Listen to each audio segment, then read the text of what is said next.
interview. Marami pong salamat mga kaibigan at muli nagbabalik po tayo dito sa ating segment, sa ating pong programang Ating Alamin. At nandito po tayo sa napakagandang lugar na kung tawagin ay Tagaytay.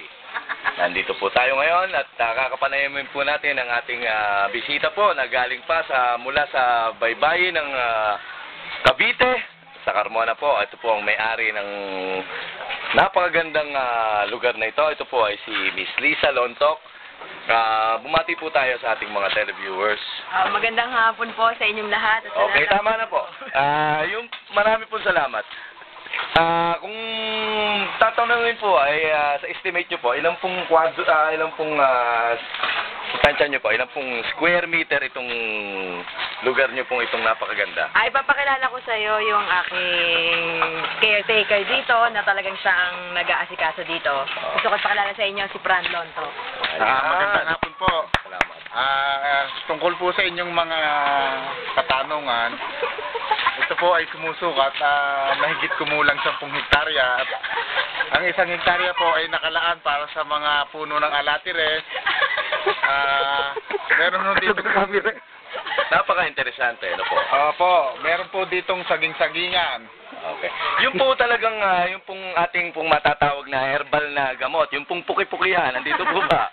Opo, nandito po yon. Yung po ang pinakamabisang gamot sa bagong tuli.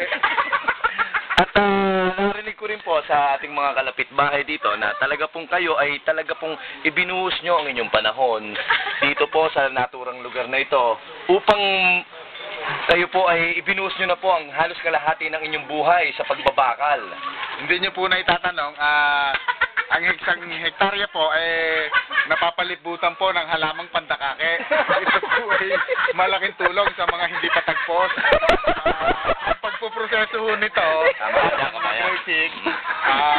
buburatin at ipapahig dun sa pinakadagtang gano'n ng isang matatagpos na sa loob ng ilang oras. Ayun naman po. Ayan po mga kaibigan, malinaw na malinaw po na po ang ate pong halamang pandakake ay totoo pong nakakagamot sa talaga pong mga batang hindi pa po tagpos. Sa mga bata po dyan sa buong kapuluan ng Pilipinas, maaari po tayo magsadya dito dahil napakalawak po ng taniman ng pandakake.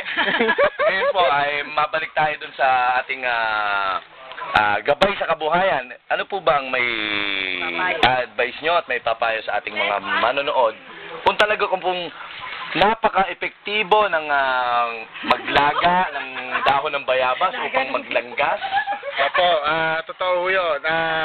Nasabi ko po sa inyo, 10 hektarya, may pandakake po rito. At ang isang kabuuan ng isang hektarya, yun ho ay pisahan ng itlog ng itik. Lalong-lalo na ho ngayong tag-araw. Napakaganda ka ba yan? May papisaho tayo, marami hong kumukuha sa atin na ginagawa hong palabunutan. Yun ho naman may zero. Ayan po mga kaibigan, kita po natin ang ating alamin babes.